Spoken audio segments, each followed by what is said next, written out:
Hey, this is Glendon, and we are moving right along with Pimping Craigslist for Fun and Profit webinar. This is the part that everyone likes. Getting paid, getting your money, which is cool. However, part of the problem with that is people want to get paid, yet they're not really preparing to get paid. Seriously, I want you to think about this. You have a job, or you had a job. You prepared for your job each day that you went to the job. And it started usually the day before. If you had to be work at 7:30, if you were a person of common sense, even though you couldn't be up to 3 o'clock in the morning, then go to work and be productive. So you went to bed at a certain time. You set your day up in order to prepare for your job. And if you had the type of job where you had to wear a uniform, you made sure your uniform was clean, pressed, whatnot. And if you did not have a very long lunch hour, enough time for you to get in your car and go somewhere to get something to eat, you packed a lunch. So let's look at this. The night before, the morning of, you leave on time, you do many, many things to prepare for your job. Let's compare and contrast this with what people do for Craigslist. They just throw some shit up and hope to make money. Sometimes don't even take a good picture. Sometimes don't even put in a great description. Just throw some stuff up. And then hours, days, weeks later, I got a bunch of spam, but no one bought it, man. They didn't prepare, didn't do the research, didn't do price analysis. Is this price a good price for this marketplace? I see it every time I go on Craigslist that people do not do these things, which for the smart person is a ton of opportunity. It's an incredible amount of opportunity. But let's break it down so that you can get paid. This is something I wish I had when I was a picker. Yes, many, many moons ago, I was a picker. And I approach picking totally different than what I see online today. I picked every day because this was during my early years of the storage auction business. But I didn't know how the business worked. It was still ramping up, but I didn't know I was hooked on used stuff. I was incredibly hooked on used stuff. The profit margins were out just off the charts based on my previous life of buying stuff and reselling.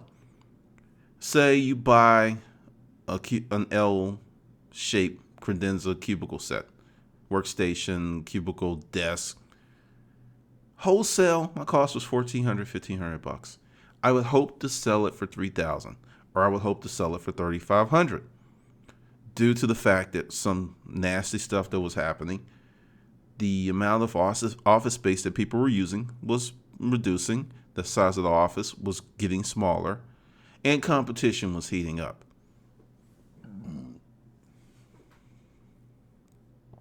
So, essentially, it was hard to make money with that business model. Very, very hard to make money with that business model. So, looking at that, and then also with the new furniture and buying, for me to buy something for $1 and make $25 was incredibly exciting because I had perspective. So I would go out when I wasn't going to auctions because I was still developing my plan. I didn't know there were auctions, frequently as they were. I just had a few. And only when I actually sat down and called up all of the storage facilities, and my partner called, we just created this list. She called some, I called some. Then we really found out how many auctions there were happening in Georgia. It was crazy. We were missing so much. But during that time, we had to feed the beast. Had booths in the flea market, the regular garage sales that we got narked out for. So we always needed more inventory. So I would go out and I would hit Craigslist and I would just get on Craigslist. And the thing is, what do we know about Craigslist? It's very, very dynamic. Just doesn't sit still. If you wait an hour and you go, there's going to be hundreds of more items out there. I tried staying at home, creating a list, then going out. Problem is, I was just a guy on the phone. So if there was something good, someone would actually go there and get it. And by the time I got to that person, I'm sorry, we sold it already. And that came from just stacking up this list, right? So I was like, okay, I need to be mobile.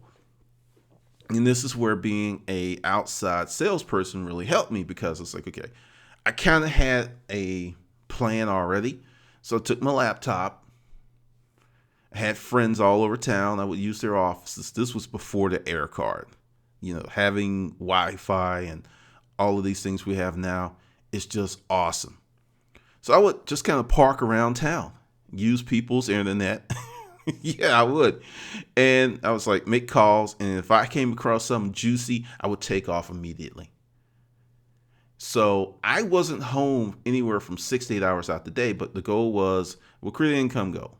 And it was really low. It's like, I want to get $200 worth of stuff to sell today. Because the thing is, if I was out there 3 or 4 days with an auction, say I got $300 for 4 days, that's $1,200 worth of potential stuff to sell. So I would stay out there and I would not come home until I got the stuff. And understand, this was almost 10 years ago. No, it was more than 10 years ago. There's way more stuff up on Craigslist now than it was back then. Because back then, Craigslist was very esoteric.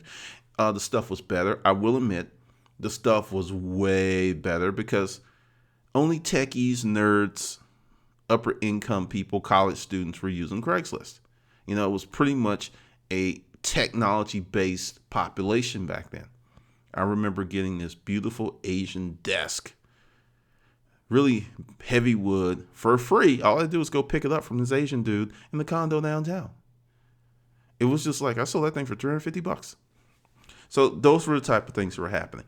But let's talk about today. And I've actually done this today, 2012, 2013. Right here, you need some devices, okay? People want to do everything on their phone. Phones are hot. Phones are super intelligent. Phones can do a lot. But this is the thing. So you're trying to research on your phone, then you're trying to make phone calls. What's going to happen? Come on, tell me. I'll tell you. Your battery's going to go quickly. The more you use it, the more stuff you have on, the faster your battery's going to go. Also, the faster you drain it, the more frequently you do this, the shorter your battery life will be, and you'll be pretty much hooked to a charger forever. Unless you have a phone like I had the Evo, and I had the battery pack and the extended battery, and my phone was all thick and everything. I've learned, if you're going to be a professional, you need to have tools to make money. So you're going to need two devices. You're going to need your phone. Now, I'm a Mac head. That's why you see nothing but Macs here. I'm a Mac head. I actually had the Samsung Galaxy S3, didn't like it, gave it to my daughter, and went out and got the iPhone. I'm a Mac head because Macs are not perfect, but compared to some of the shenanigans I had with PCs and Windows-based systems, I'm sticking with Mac. You can use whatever. You can replace that with a Motorola tablet, whatever you want, go for it. But you're going to need a smartphone. The newer, the better. Okay? You're going to need a tablet, a iPad mini, iPad. And the reason is you can go off the Wi-Fi off your phone because you don't have to get the Wi-Fi tablet. You can go off the Wi-Fi off your phone anywhere. Anywhere you get a phone signal, you get Wi-Fi. So you don't have to go ahead and get the enhanced iPad. Now, the reason you want the iPad and the iPhone, well, two devices, they both have cameras.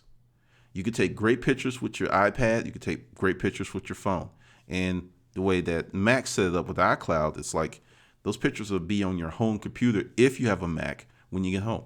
Or they'll just crisscross. You take the picture with your phone, then it will transition to your iPad mini or iPad, which is great because when you're doing stuff, you need a little bit more room, in my opinion, to work than you have on the phone.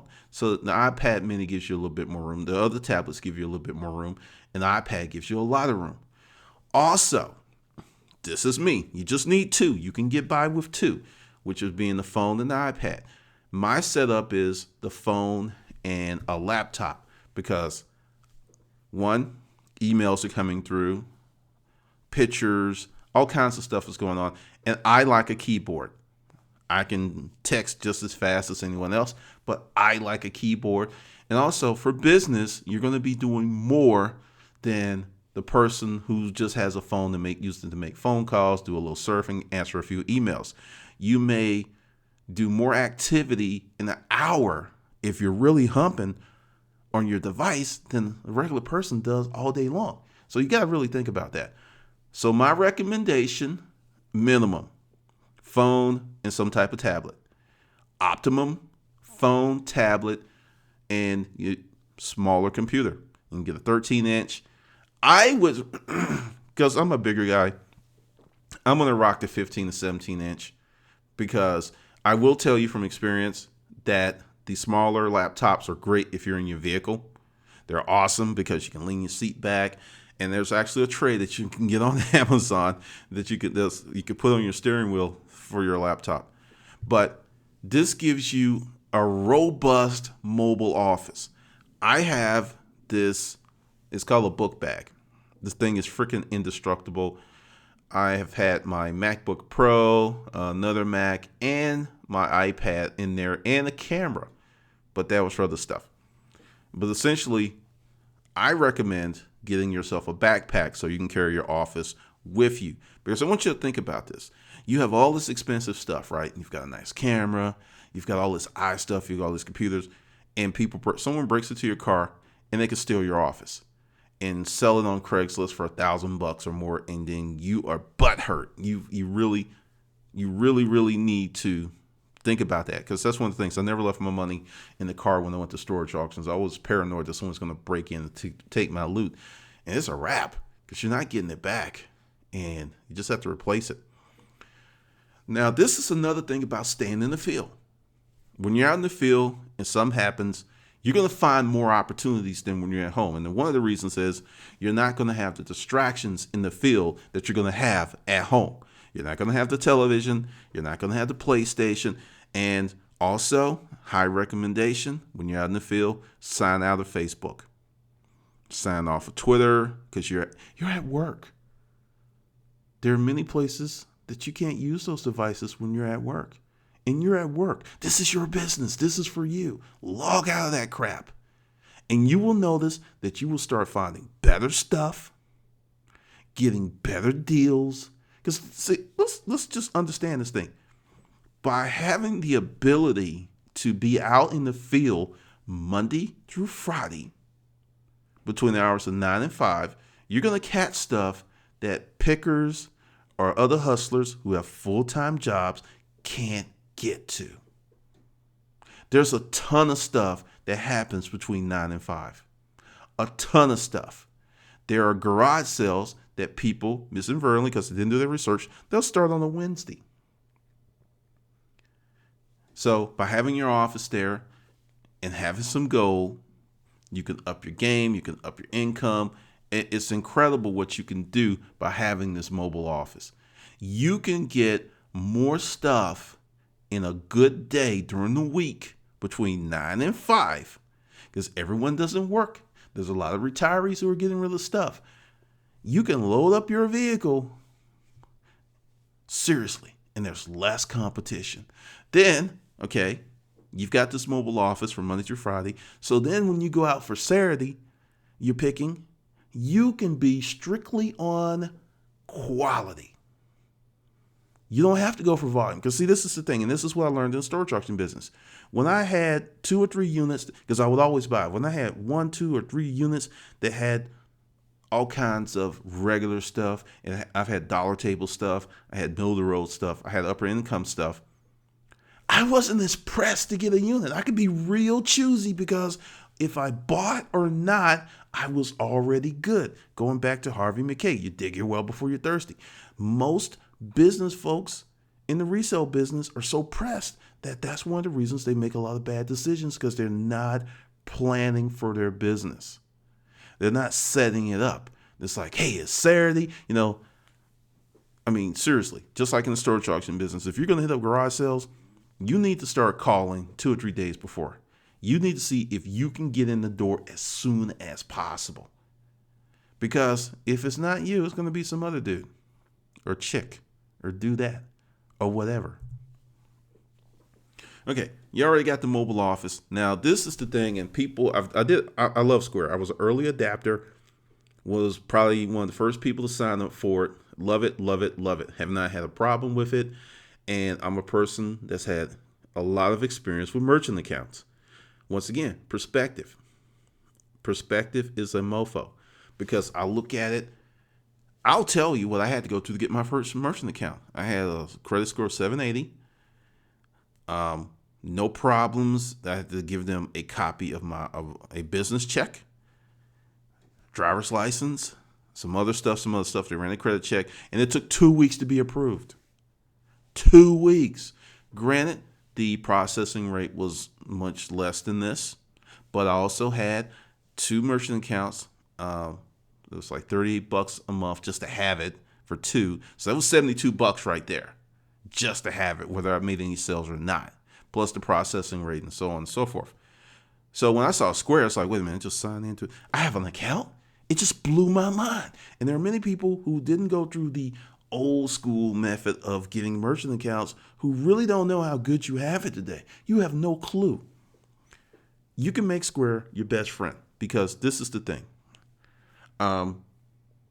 I get people and they're like, hey, essentially, let's just really go ahead and pull the dog out of the doghouse and beat the hair off of it. People are like, I don't want to use Square because it's going to put me on the radar and there's going to be a record of my transaction. The way that it is going, if you use your credit card, yes, yours, because the RS has this thing called a lifestyle audit. And you're saying you only make 30, but you're driving this car, you're living in this house. How do I know about this? It happened to me. So don't think that you can just get around. Now, they're pressed right now, but just to protect yourself, go ahead and create some stuff. File your taxes. But do not limit your income because the fact is just like, okay, I'm going to be in the system. You're already in the system. You're already in the matrix. You're in the system to the degree that if you go online and Google your name, you'll probably be able to find your home address, phone number, listed or unlisted. You're already in the system. You're already being tracked. Get the money, man. Just get the money. So with expectation marketing, and you'll see that some people are starting to do it, but it's still very rare. You set up a deal with someone, right? You have an item to sell. You're going to meet them, or they're coming to your spot. Then you whip out the Square. And they're like, whoa, what are you trying to do? They didn't know what you were going to do. This is how I've pretty much for the last, like I said, I really piped down on the Craigslist selling this summer to focus on some other stuff. I was just like, whoa, okay. I had to essentially make sure that they knew that I took credit cards, and this is what I would do in my ads. It's like, for the ads that I wanted to use Square, because for certain things, like when I was selling phones, certain things, I just took cash because I knew people were going to be able to have the cash. But if you're selling a $400 item, a $500 item, a $1,000 item, it's going to be much easier for that person to swipe a credit card than for them to bring you cash, because reality is a lot of people don't have cash. But hey, that's their problem. They choose to use that credit card to purchase an item from you and get themselves further in debt. That is on them. I used to worry about that, but I was like, well, you know what? I am not Mother Teresa or, Father Michael or whoever you want to call it. I'm not that guy. I'm a capitalist, and I believe people are grown, and if they're going to make that choice, that's on them, because I'm a merchant. And this is something I learned when I was selling cars, because I used to make decisions for people when I shouldn't. And I'll give you the example. I remember it was my first weekend. This kind couple came in, like your grandparents, older couple. I'm black, right? If you didn't know, I am black, and they were black, right? And we talked, and I spent an hour and a half with them, and they was like, well, I didn't know what I was doing. Okay. So this other guy who, they're getting ready to leave. This other guy, he runs out the dealership. Hey, come back here, come back here. Hey, he's new. He doesn't know what he's doing. Let me help you out. 2 hours later, they're driving out in a Cadillac. And the little dear grandmother had enough audacity to say to me, you should have tried harder. That changed my whole selling life. That totally changed my whole selling life. Because you're going ahead trying to be Mother Teresa, Father Michael, make these decisions and do this best thing when actually people are going to get what they can get. Everyone's not you. They're not going to have this altruistic viewpoint of life. They're going to get what they can get. So understand, you're a capitalist, you're a merchant. I'm not saying take advantage of people. I'm not saying lie to people. But hey, if they want to get themselves in debt, that is on the person.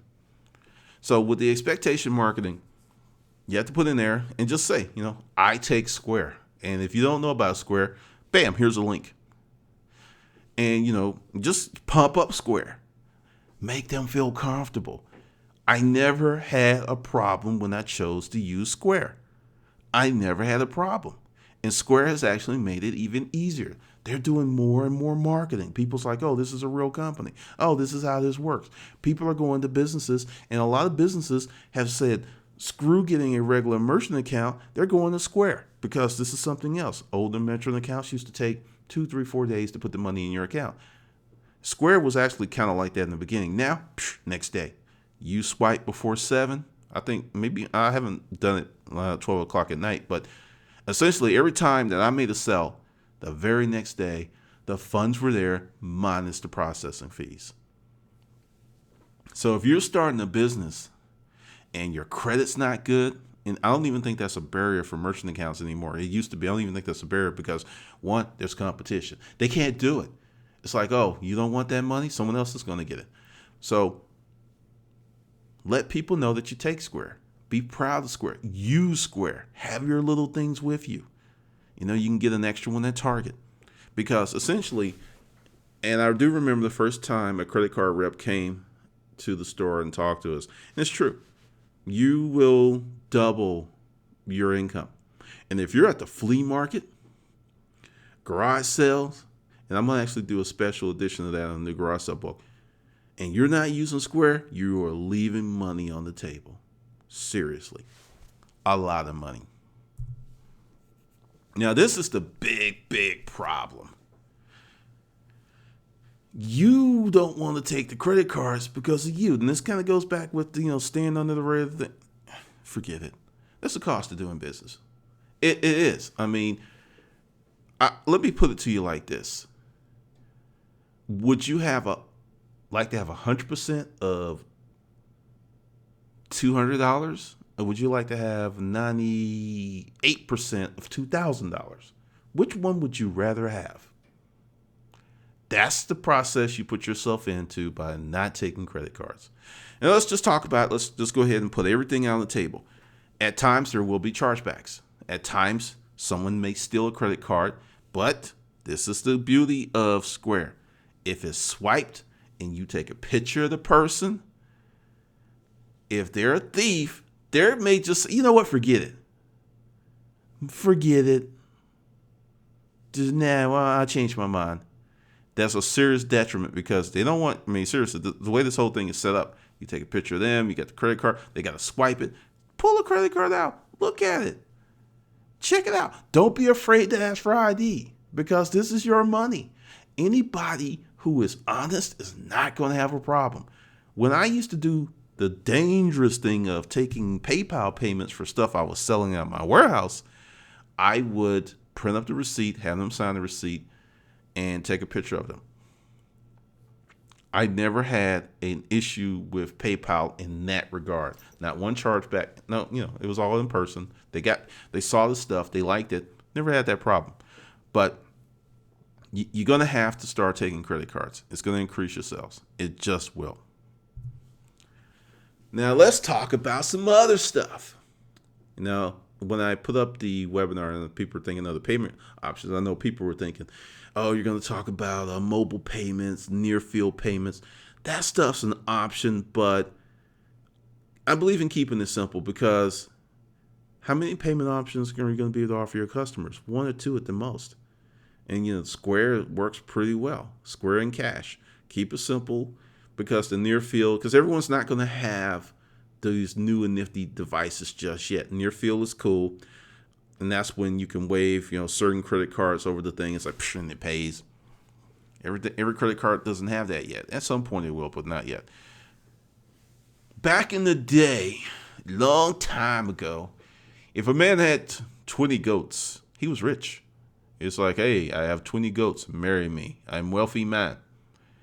We're getting back to the point where people are looking at wealth and currency in a different way. It used to be we looked at it in dollars.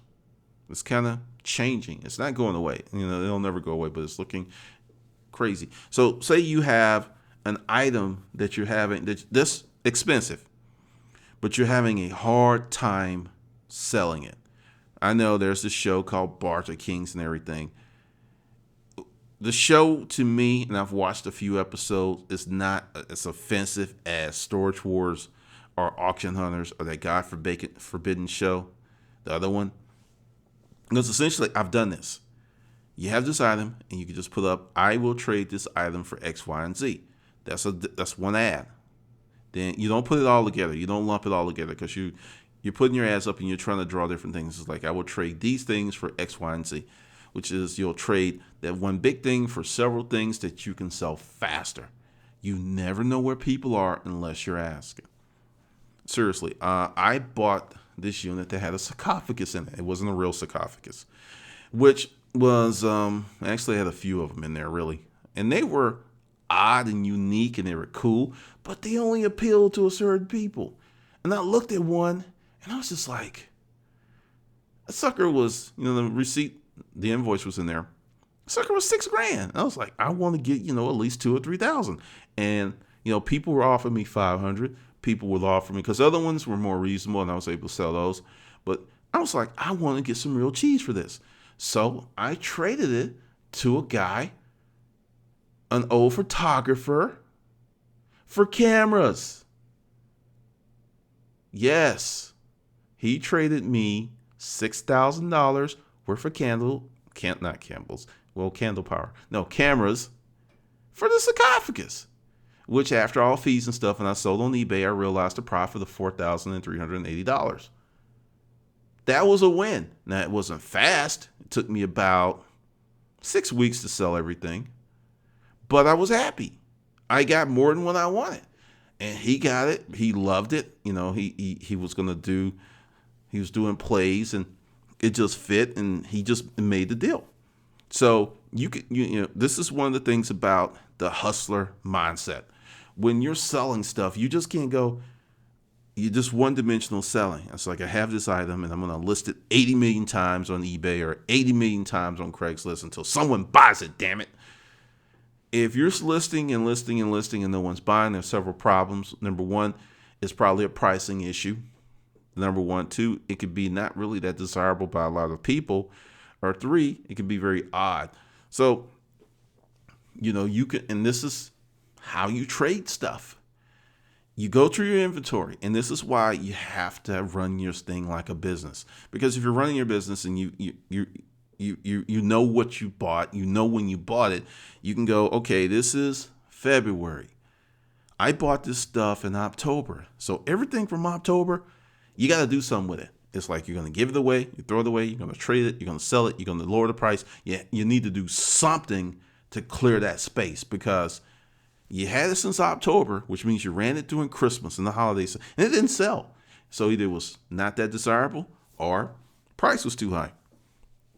So now you create this ad that's like, okay, all of this stuff, I'm either going to sell or trade. What do you have? Make me an offer.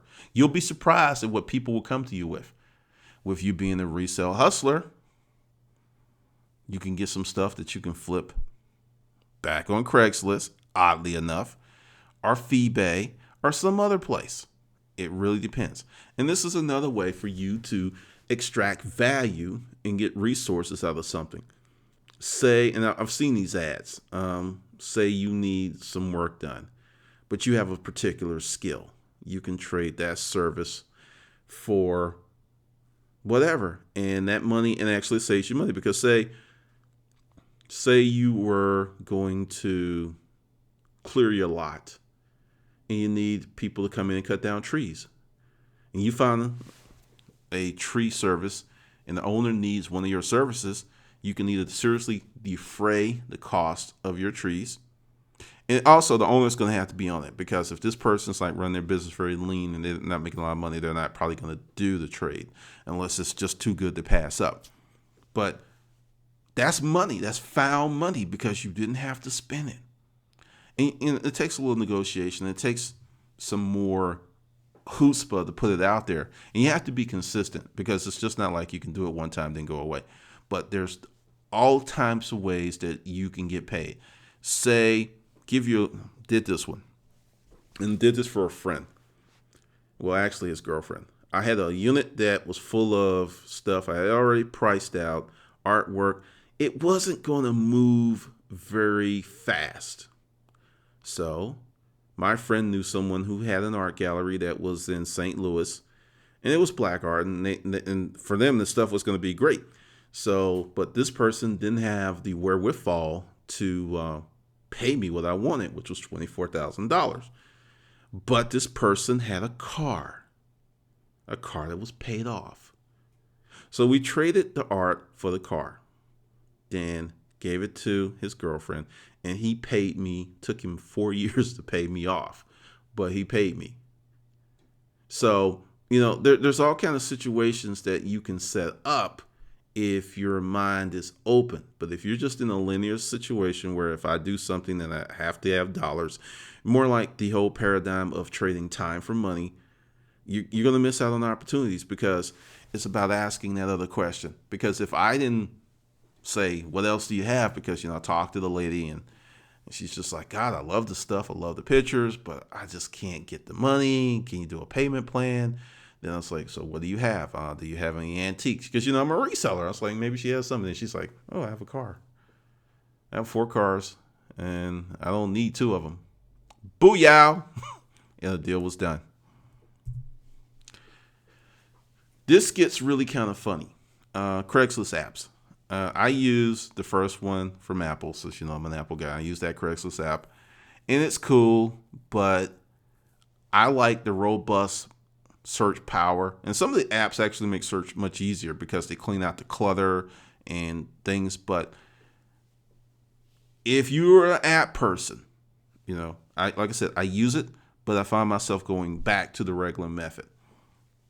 And if you're an app person, you have several apps. You've got the Craigslist app. You've got this one for Android market. And for down and dirty stuff, it's pretty cool. You see some, take a picture, pop it up there. But also, do not become a slave to your comfort level, because I see this. It's like a guy with my phone. I'm taking these pictures with my phone. I'm doing everything on my phone. You can't do everything on your phone. You're not going to run $1 million business from your phone. One, you'll burn the damn phone out. But also, sometimes you need a bigger device to do more. Now, this is Rumger.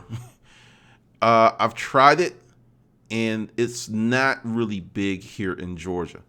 So what you do, it's real simple. You just go ahead, sign up, download the app, and immediately within 10, 25, 30 miles, stuff's going to pop up that's close to you. But if it's new, you're going to get a lot better energy in the beginning because, it's more serious people. And there's other stuff out there. But the big thing, the apps are just tools. I want you to think of it as a baseball glove. If you have a guy who has this glove and he's a center fielder, but he's slow as shit, and that pop fly goes out there and he doesn't get it because he's slow and shit, the glove is great. The glove is awesome. Now you take that same glove and you give it to a guy who's more athletic. It gives him a little edge. It's a nice glove, nice grade of leather. It gives him a little edge. But without the other athletic ability, it means nothing.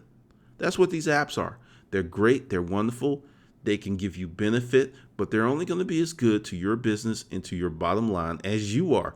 So if you are a lazy bastard with an app, you're a lazy bastard, broke ass bastard with an app.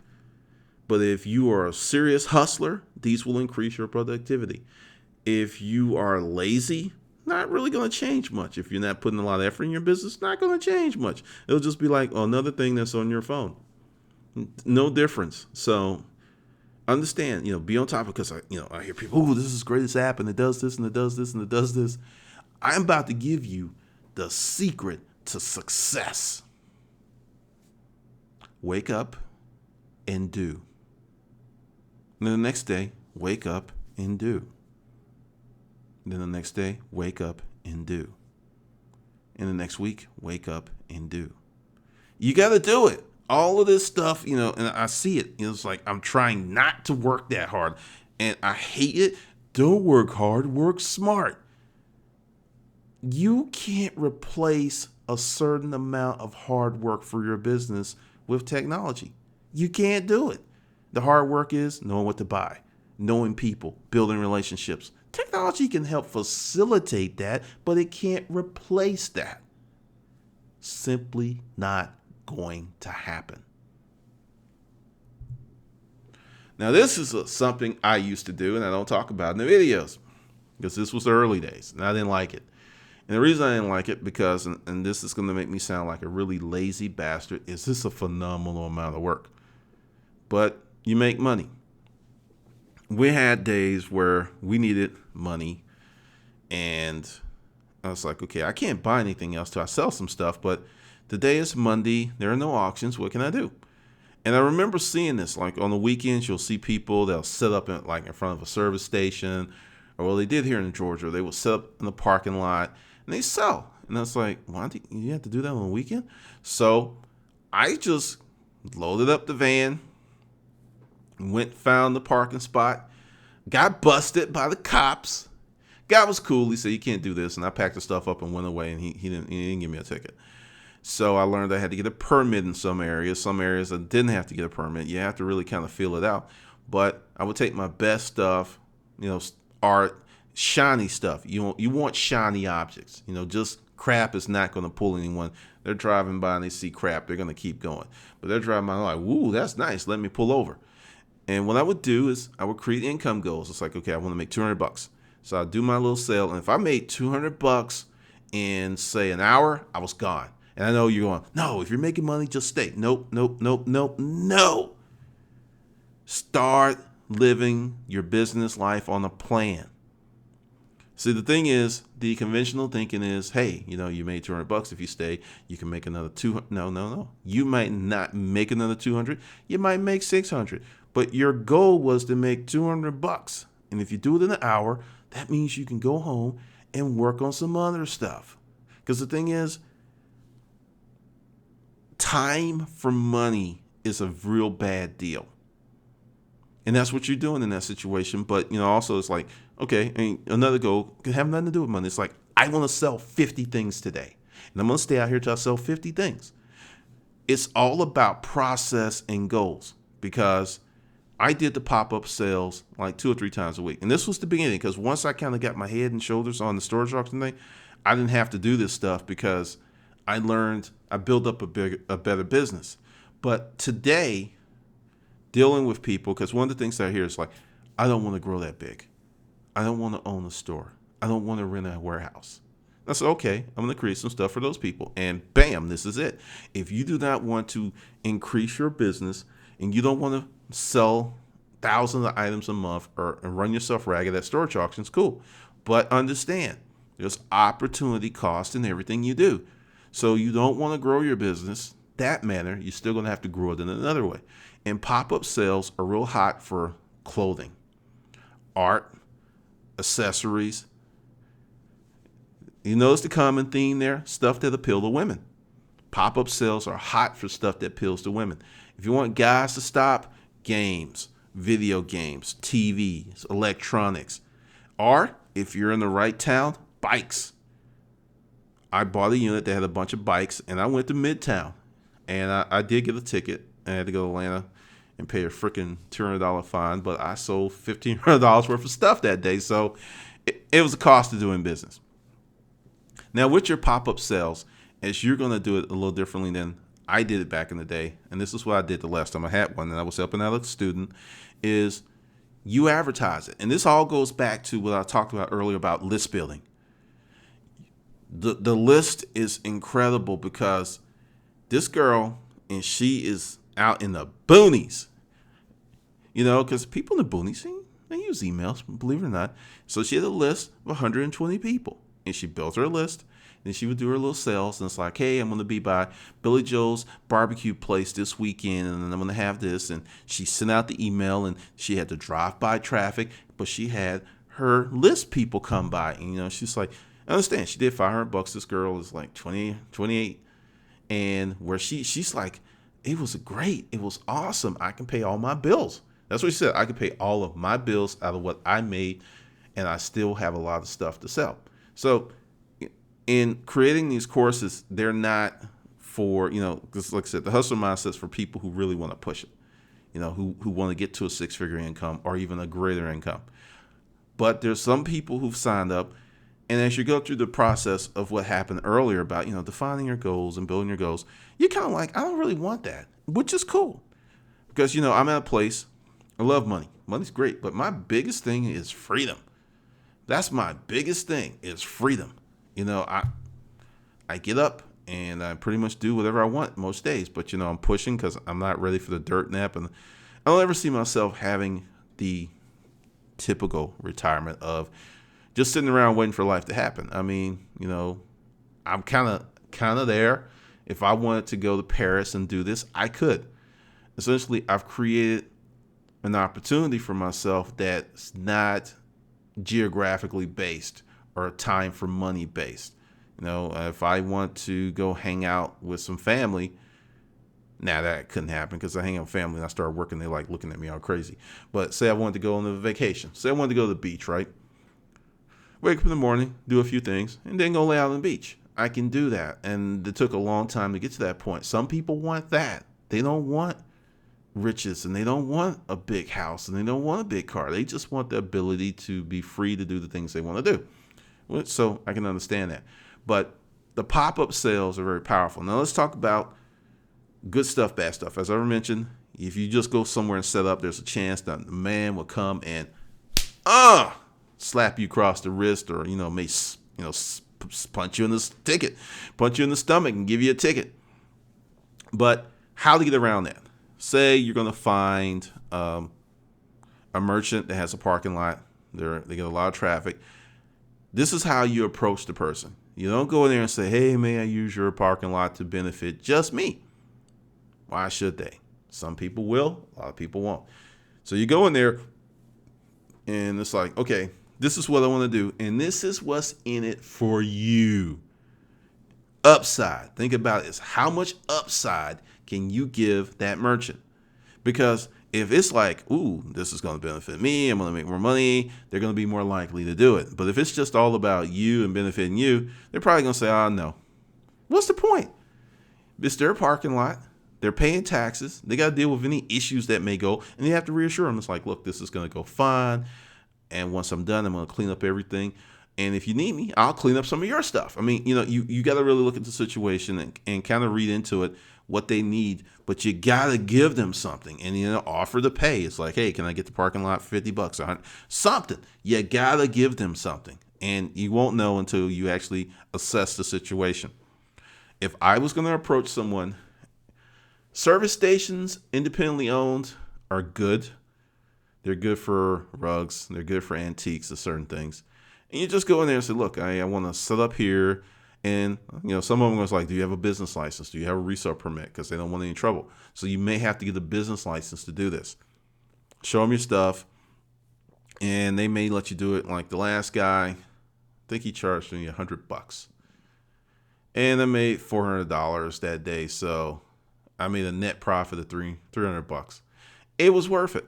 Because the thing about it, this is something else. And see, this is not a do this only. This is do this also. Let me say that again really slow. This is not do this only. This is do this also. You do that during the week, then you still do your main things. Like if you're going to have a big garage sale on the weekend, say you have 2 or 3 pop-up sales during the week, right? Then you have this killer garage sale during the weekend. More money, more money, more money. Most people are only going to do one or the other thing. Think of it as synergy and doing all this stuff, because if you have the pop-up sales, then you have the garage sales. You may not have to work for 2 weeks because you made so much money. I mean, seriously, think about it. Pop-up sales 2-3 days a week. Say you make a net profit $200-$300. Okay, it's $900. Then you have the garage sale and you do $1,000-$2,000. It's $2,900 in a week. Understand there was a lot of stuff that went into that. You had to source merchandise, but this is the kind of money you can make as a reseller and not have a store. Now you will need a warehouse, and this is the other part that gets there, because I hear this. It's like I don't want to wear. It's like people don't want to really stretch themselves, which I can understand. But listen to me. You are going to hit a ceiling very quickly trying to do this at your house, unless you live in a mansion with like a 5,000 square foot finished basement or something like that, or you got like the 4-car garage. You are going to hit a ceiling very, very quickly, extremely quickly. So, when I say warehouse, it doesn't have to be a formal warehouse. It can be a barn. It can be an old house. It can be a lean-to shed that withstands the wind. But you're going to need some place to store stuff, because the more stuff you sell, the more money you'll be making. Because we're in the long tail economy. And I should, I'm getting ahead of myself, because this is going to be one of the books that we're going to review and read. But essentially, and this is Amazon. This is freaking Amazon. Amazon has figured it out. Amazon is selling a lot of everything versus the quality thing. Because this is something else that I just refused to do because I saw it was limiting. I'm only going to sell quality. I'm only going to sell the good shit. We don't live in a marketplace like this. And I do remember when I was networking years ago with a guy who owned a leather furniture store.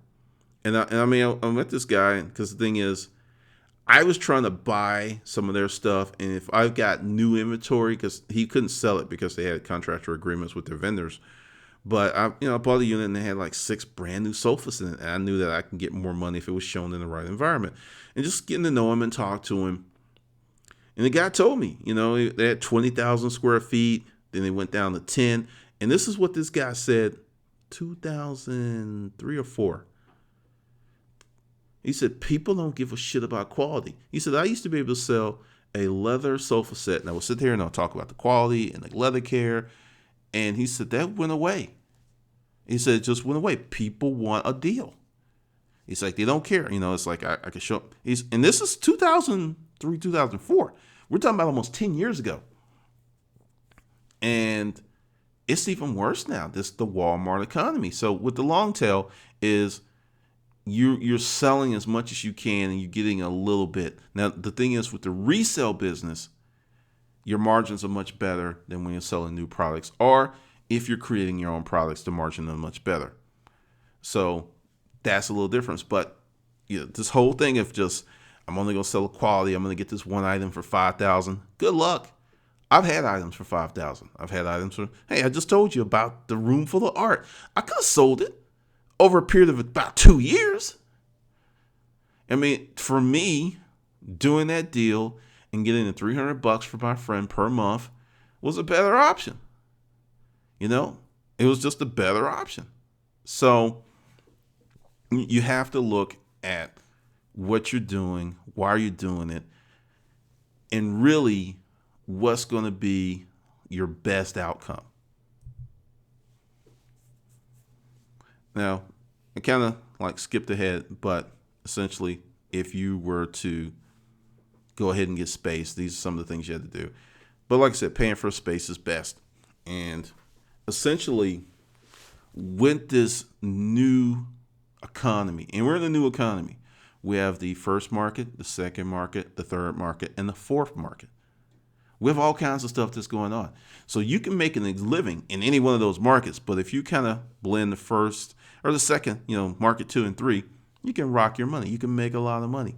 And this is going to be the future, my friends, because the days of just getting a job and sitting at the desk for 30 years and then getting a big, fat, juicy retirement, they're over. They've been over for a long time. All right. Well, that's this session, and I will see you on the other side.